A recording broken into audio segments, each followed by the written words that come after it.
જો તૈયાર છે મિત્રો આપણા દહીં વડા. હાલો મિત્ર, જય શ્રી કૃષ્ણ. સ્વાગત છે તમારા બધાનું આપણા કિચનમાં. આજે આપણે બનાવશું દહીં વડા.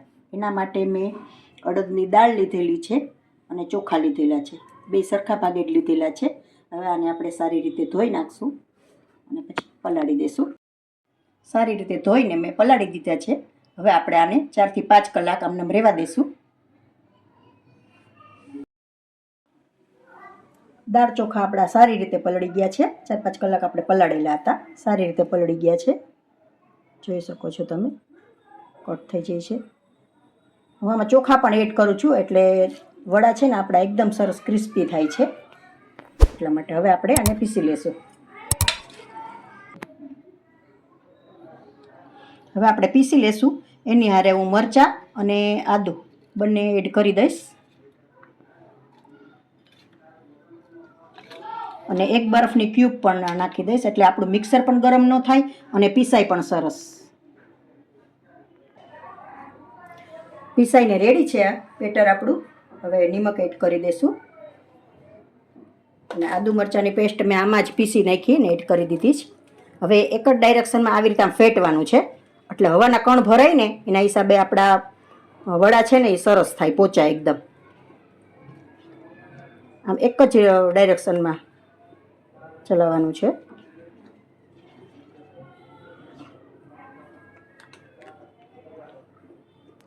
અને બેટર આ રીતે આમ લીસું રાખવાનું છે. બેટર આપણું ફેટાઈને તૈયાર છે.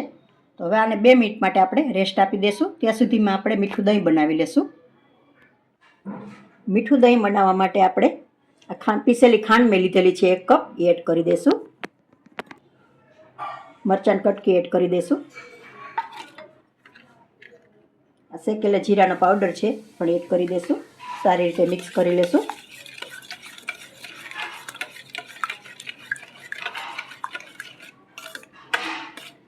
આમાં બ્લેન્ડરનો ઉપયોગ નથી કરવાનો, આ રીતે ચમચાથી જ કરવાનું છે.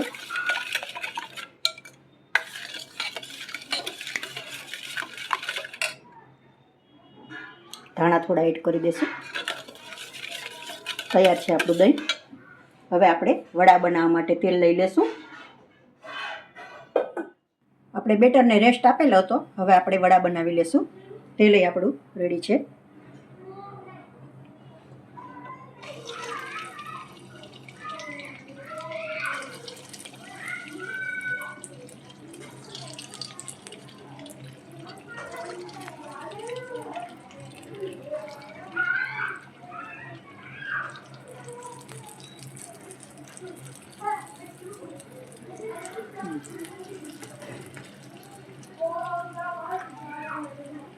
થોડો ગેસ ધીમો રાખી દઈશું આપણે.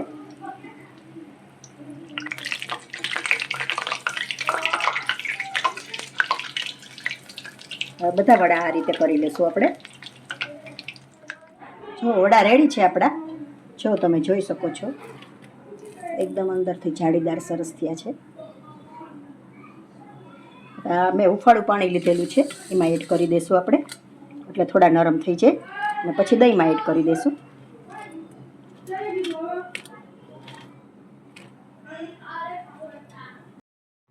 વડા 2 મિનિટ માટે પલાળેલા હતા આપણે પાણીમાં, ગરમ પાણીમાં. એકદમ સોફ્ટ થઈ ગયા છે. હવે આપણે દહીંમાં એડ કરી દઈશું.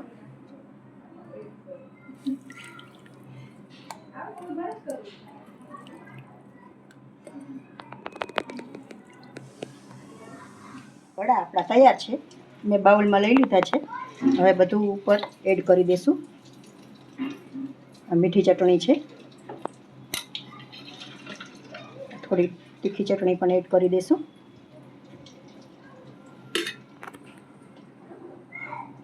થોડો મરચું પાવડર, થોડો શેકેલા જીરાનો પાવડર,